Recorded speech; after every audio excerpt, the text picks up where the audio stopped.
Heck yeah, war elephant time, baby. But yeah, for those, I mentioned this on and off when they come up, but war elephants are actually my favorite war animal. um, I just don't. I just think it's so cool about the idea of just riding an elephant into battle, like the largest, I think, like what land mammal. It's what it is, and just there's something just so cool and metal about it. Like that's why I love just these beasts of war, man. I have also said that my favorite like historical time period is the Diadochi Wars, or like the what's it called, the Hellenized period. Point is because it had everything I wanted. It had phalanxes, pikes, my favorite weapon, the phalanx, my favorite battle formation, and war elephants galore. It really had everything, to be honest. Everything that I love. And yeah, overall, but I will say though, yeah, the war elephant has its downs because these beasts can be scared or frenzied, and oftentimes when you're dealing with enemies who know how to face war elephants, they become more of a hindrance to your army than a benefit. They're meant to be shock troops. And I think the best example we could see of war elephants being at their most effective and utilized is like in the Pyrrhic Wars, when Pyrrhus of Epirus fought the Romans. The Romans had never seen what the heck elephants were, so they worked great as shock units, scaring the horses, demoralizing the foot soldiers and just trampling on them. That's probably the war elephant at its most effective when you're dealing with enemies who don't really know much about them. But then at the end of the Pyrrhic Wars, the Romans caught on and started throwing javelins, which caused the elephants to get scared and frenzied and run off and start crashing into their own men, which is often what happens when you face enemies who know how to deal with elephants. The war elephant will usually frenzy, then run back and start crashing into its own people. So again, like I said, if you're dealing with enemies who know about them, they just kind of become more of a gimmick, I feel, and less of an asset to your army. But I still really like them. I think they're just really cool. And yeah, I'm really looking forward. So we're talking about the Carthaginian war elephant, though, which I believe the African elephant is smaller than the more eastward Asian elephant. At least that's what I've heard. Oftentimes in comparison to war elephants, though elephants of, Asia and further on were said to be larger and stronger than the African war elephant. At least that's what I've heard. I don't know how accurate that is, but I thought I should at least state that. And we're looking at how the Carthaginians used war elephants. So yeah, I think I've rambled long enough. We should probably get into the video. So this video is from the YouTuber known as Invicta. And yeah, without any further ado, let's get to it. Let's watch Units of History, the Carthaginian war elephants. Elephants are the largest land animals on the planet, twice as tall as a man and weighing 60 times as much. They are giant manifestations of nature's power. As with fire, however, it wouldn't be long before humans sought to tame this raw force. The end result is that as early as the first millennium BC, these animals were forged into tools of war, and by the time of antiquity would become the most feared weapons on the battlefield. This is especially true. Now, if you think about it, they're kind of like proto-tanks in a way, huh? Like, before we had tanks, we had war elephants. Like, this is probably the closest to a tank you could get back then. In the West, when we turn to the region of North Africa. Today, let us explore the famed war elephants of Carthage. This video was sponsored by Magellan TV. Carthage was founded in 814 BC as a Phoenician colony in North Africa. It inherited much from its mother city, becoming a formidable trade and naval power. However, this did not include a strong tradition of land warfare or a familiarity with elephants. Over time, though, as the Carthaginian Empire expanded, so too did its military. This evolution mainly involved augmenting or outright replacing its native troops with auxiliary or mercenary forces. Doing so allowed the Punic army to leverage the military expertise of many nations whilst shielding the Punic citizenry from military losses. In this way, the Carthaginians were able to fight dozens of wars of expansion, which won them a vast empire. We should note that all of this took place in the first 500 years of its history without the use of the famed war elephants. These mighty animals first entered the picture in the late 3rd century BC during the campaigns of Pyrrhus of Epirus. The ambitious general had come to defend the Greeks in the west and had brought with him not just a crack army. Okay, that was interesting. I thought they would have had it before Pyrrhus. I know Pyrrhus fought the Carthaginians, like, while he was fighting the Romans and then realized he couldn't quickly get rid of them, he just bailed on Tarentum and went to Sicily. I'll never get over the Pyrrhus of Epirus series. I think it's the first Kings and Generals series we ever did on this channel. It still baffles me. Pyrrhus of Epirus, I'm like beyond fascinated by him. I actually read Plutarch's entire telling of his life because I was just that interested. I still am in Pyrrhus. But I'm also baffled by him, like, in his decisions, especially his inability to, like, finish campaigns. It's kind of amazing. But point is, yeah, I know he went to Sicily, was proclaimed king, fought the Carthaginians, drove them out. The Carthaginians only had one city left, and then Pyrrhus left because the Sicilians didn't like him after a while. And so he just leaves, and that's the end. And I believe Carthage continues to harass Pyrrhus and with their navy and whatnot. But yeah, that's about their involvement in the Pyrrhic Wars. So yeah, I'm surprised that Pyrrhus brought that there. I surely thought the Carthaginians would have had the war elephant way before Pyrrhus, so that's a new revelation for me there. But also 20 war elephants. They were first used against the Romans in Italy, and then the Carthaginians in Sicily. Despite their relatively limited killing power, the elephants made quite a psychological impression on the battlefield, and were shown to be a promising X-factor. In fact, their use was quickly spreading across the Mediterranean. This was largely as a result of Alexander the Great's campaigns in the east. Yeah, the Diadochi War, where everyone's like, okay, let's do what Alexander did, phalanxes and all, but also, let's throw in war elephants, you know? And just everyone's using phalanxes and war elephants. I'm telling you, the Diadochi era, the Hellenized era until the rise of Rome, when they conquered, you know, the Greeks, probably my favorite era of history, at least in terms of warfare. But yeah. And the escalating warfare between his successors. Carthage did not want to be left behind in the arms race, and now seems to have joined the trend. To do so, it likely would have imported elephants and specialists from India through the intermediaries of Egypt and Syria. These were Asian elephants, Elephas maximus, which stood roughly 3 meters tall at the shoulder and weighed almost 4 tons. They had a long history of warfare in the East and were highly prized possessions. While Carthage was certainly quite wealthy and capable of buying them in significant quantities, it proved far more economical to source their pachyderms closer to home. As a result, they turned to the exploitation of native African elephants.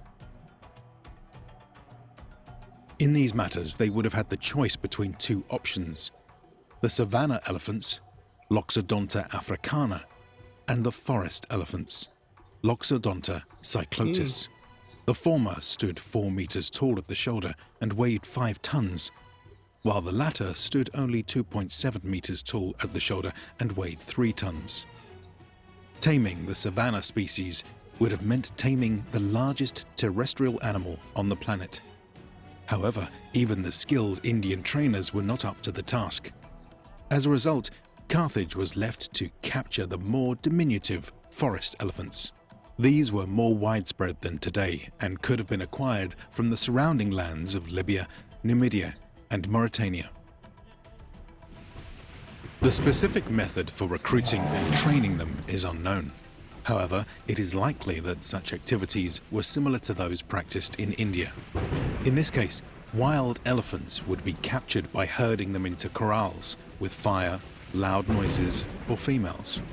The newly caught animals would then be tied to a post amongst already tamed elephants to lose their aggression by example.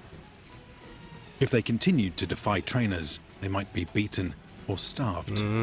Once submissive, elephants would then be accustomed to the sights, sounds, and smells of battle.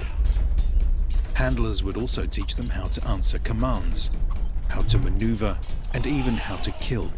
It really is amazing just how, like, humans just domesticated animals, and it's like, cool, now we can use them to kill other humans, you know? I'm telling you, I wish we could have, like, domesticated more, like, other animals. Like the zebra, if we could have domesticated that thing, would have been the ultimate killing machine. Zebras are vicious if you haven't seen, you know, or like, I know bears have been involved in wars. I think there's like it was either in World War I or II, I forgot, that there was kind of a bear in an actual company, but I don't know, like taming like mass bears and just riding them also just sounds super cool. The war bear or the war lion, just riding that into battle, I don't know. I'm getting a bunch of ideas here. The war whale, imagine. Freaking trading a blue whale. I'm sorry, I'm just being silly now. But yeah, like still, and also cool, like some of these, like, I forget the term, but these boxes they would strap to the back of elephants, including just the sick armor, and handlers would ride them with spears or like bows and shoot from atop of a height at advantage. It's just really cool. Also, I think like from the time of Timur, I think he was noted to put blades on the tusk of elephants, so like already more metal. I'm telling you, like the way people decked out the elephant, it's just really cool, you know. But yeah, the thing is, the elephant is incredibly intelligent though. It's like, I think, one of the most intelligent animals in the planet. So it is interesting, but like despite that, it still can be like tricked. Like I heard I forgot, there was like a study, I think, where they tied a rope around a baby elephant to like a small wooden pole, but despite how big the elephant got, when they tied the rope to it, it still wouldn't like move. Even though it could easily break free and like move around, it still wouldn't, still thinking it was kind of like tied.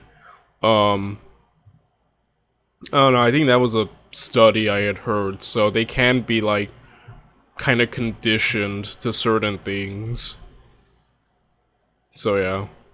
This arduous process would be repeated for every war elephant, as it proved prohibitively difficult to breed and raise the animals in captivity, given their long reproductive cycle and huge resource demands. But despite these hurdles, Carthage committed itself to the task, and within a decade had formed its very own elephant corps. Our earliest record of their use was during the First Punic War.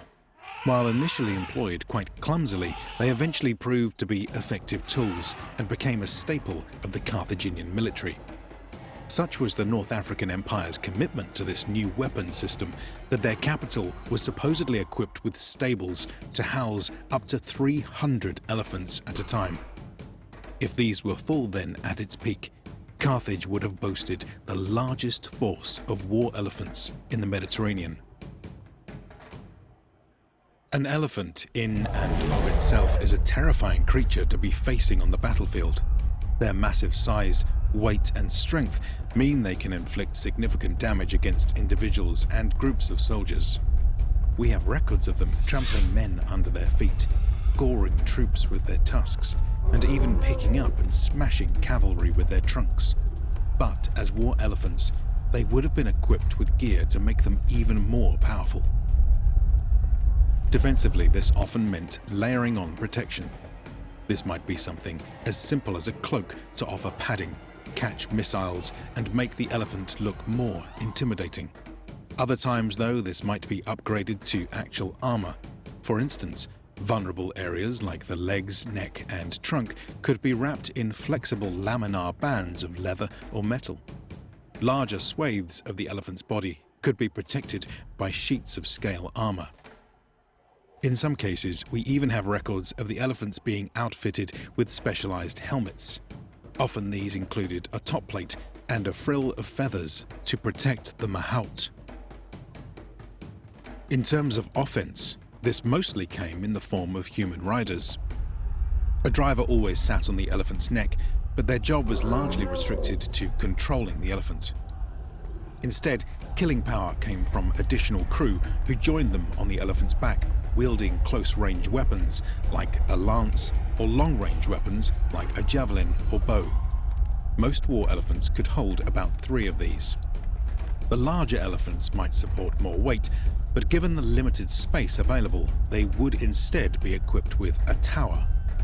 Such howdahs measured about 1 by 2 meters and were secured on the elephant. Sorry, this is just such a cool visual. Like, riding that into battle, like, it just looks awesome and metal for the most part, you know? Oh, man. Back by way of ropes and chains. Made of wood and adorned with additional armor, they served as robust weapons platforms. A fully equipped war elephant was thus a fearsome instrument of war. However, we should note that not all animals were armed to the maximum extent. In fact, many ancient depictions of war elephants show them virtually bare. But why? Well, for one, specialized gear could be hard to procure and maintain. It also imposed restrictions on mobility. Thus, a commander might opt to use stripped-down war elephants who were perfectly capable of getting the job done with their own natural advantages. Additionally, there would be limitations imposed by the type of elephant in question. For example, the African forest elephant was on average smaller than its Indian counterpart, and thus less suitable for bearing the burdens of heavy gear like a tower. While scholarly debate still surrounds the question of whether standard Punic war elephants carried high-tier equipment like howdahs, it is very likely that Carthage was capable of fielding elephants, which could when the need arose. Clearly, elephants are strong and powerful, but how do you use them in battle? This was something of a dilemma that was solved through experimentation on the battlefield. Rather than deal with individual cases, we can look broadly at the 2 most common practices. In terms of deployment, there were 2 principal formations. The first involved placing war elephants front and center, with a massed line of anywhere from 20 to over 100 beasts. The second involved placing them on one or both flanks. In either case, the elephant units were placed ahead of the main body of heavy infantry or cavalry. Within the elephant unit, animals were spaced out 15 to 20 meters in 1 or 2 lines. Between them were placed supporting light infantry detachments. According to Diodorus, 50 men per elephant was fairly standard in the Mediterranean. These troops would be tasked with softening up enemy formations and keeping them from getting at the vulnerable underbellies and legs of the elephants. Now that we've covered deployment, let's move on to combat. This almost exclusively involved taking the offense in the form of a massive charge. The commander would usually order this attack at the start of the battle, with the war elephants thundering across the field towards the enemy like battering rams. For those on the receiving end, this must have been a terrifying sight. Certainly. Imagine just a freaking elephant charging at you and you just need to hold down the line. Like, those whoever took the first hit of it, the first shock, probably just went flying because, like, I don't know how you stood there when an elephant struck you, but, yeah, we've seen this before in elephants. Sometimes, usually, they're put in the front and just, you charge and lead in with them. Other times, we've seen them kind of thrown in, like, either in the flanks or kind of a little bit afterwards in the battle when the enemy's more softened up than the elephant's thrown in. So yeah, those are the 2 examples that I can remember most we've seen of them, at least in terms of combat on this channel, you know? Loose, poorly trained troops often broke before first contact, while horses, unaccustomed to the strange sights, sounds, and smells, were known to bolt in panic. strong forces like a phalanx were far more likely to hold their ground. Yet cohesion alone would not protect them, as might be the case against cavalry. Elephants and their support team were more than capable of literally ripping apart formations. Here are a couple of incredible descriptions from ancient historians. Where the creatures joined the fighting, some perished underfoot, trampled down together with their armor. Dude, that sucks. Imagine getting stepped on by an elephant. That's how you... Oh, dude. That's like such an awful way to go. Eesh. I also know some executioners trained elephants to kill men. Like, they would have them just step on people or straight up impale them with their tusk. Like, man. Others were encompassed with their trunks and flung down against the ground. People died a terrible death. Many breathed their last, pierced through with elephants' tusks. It was especially terrifying to see the elephants seizing armed men with their trunks and passing them overhead to the drivers who slayed them like captured game. Dude, that's such a cool, like, tag team maneuver, though. Like, he'll grab them, lift them up, you kill. That's actually... Dude, I wish I... Actually, that sounds incredibly bloody of me to say, like, I wish I could have seen this. That sounds incredibly bloodthirsty, but, like, man, there are two things I wish I could have seen with my own eyes in terms of war. The war elephant in action, and, like, the phalanx. Or any other pike maneuver, like the Swiss square formation. I'm a huge fan of pikes, and, like, long spears. They're actually my favorite weapon to learn about and see. So I wish I could have seen that. So I would have just probably traveled back to the Diadochi Wars and just watched, you know, witness the battles. The action was unlike any of previous contests, for wherever the beasts could wheel round, they rushed forth against the ranks of the infantry and demolished the phalanx of the Macedonians, dense as it was. Truly, war elephants were a force to be reckoned with. However, they were by no means unstoppable. They were animals, after all, never fully under control, even in the best of circumstances, and prone to running amok amongst their own lines.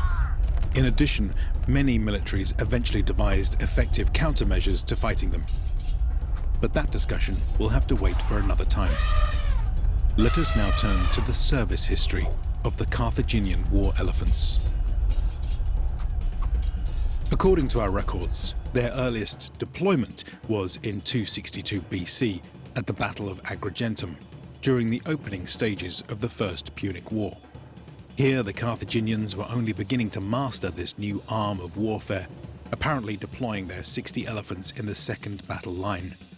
They would pay the price for this hesitancy when the retreating front line spooked the elephants, causing them to panic and trample the rest of the army, leading to its swift disintegration.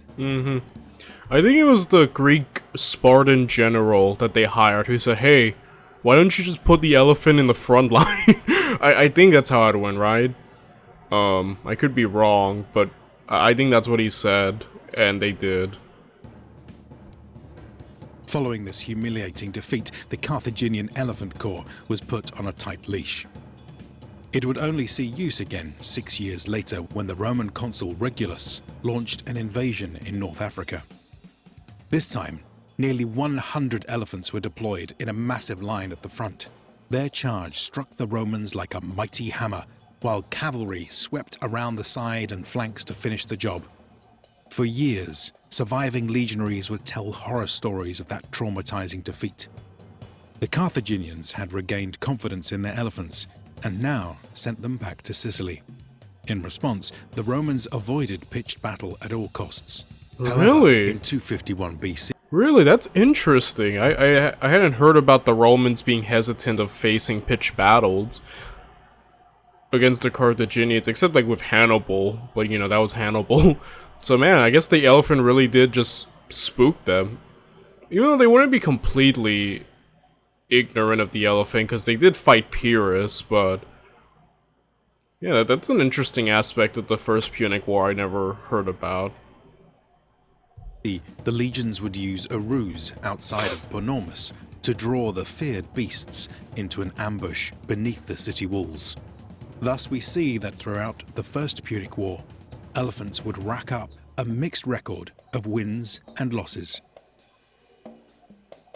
Shortly after concluding its conflict with Rome, the Carthaginians were embroiled in a bitter internal struggle known as the Mercenary War.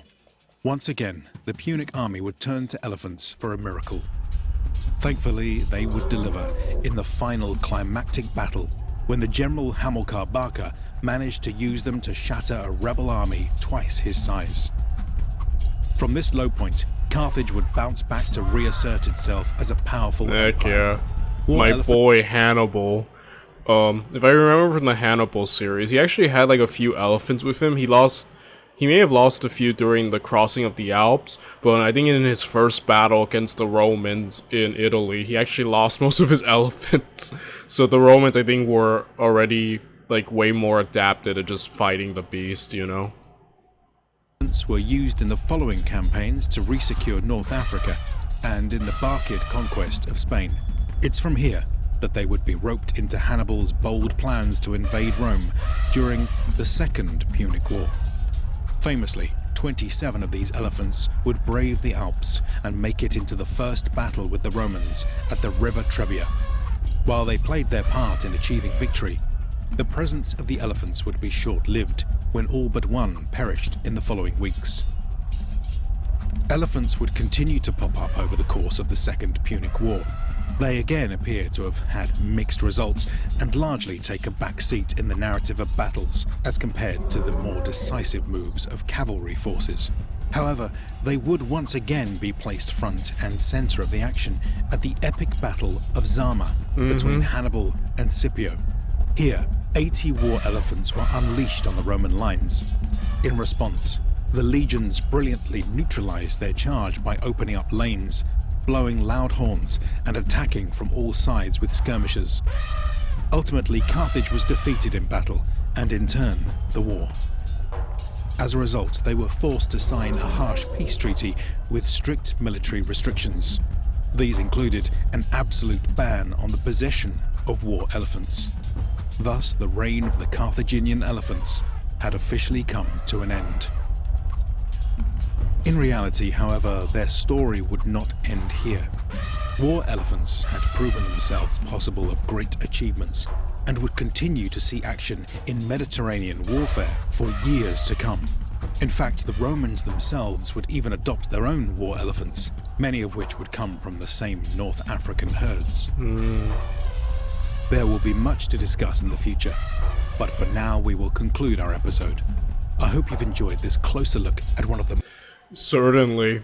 So overall, yeah, that was just a cool video. And, again, the war elephant, my favorite animal, you know, I think it's just a cool animal, dude. And probably my favorite, you know, war animal. And yeah, overall, I was really looking forward to this video, so thank you, Invicta, for, you know, taking a deep dive into this. And, yeah.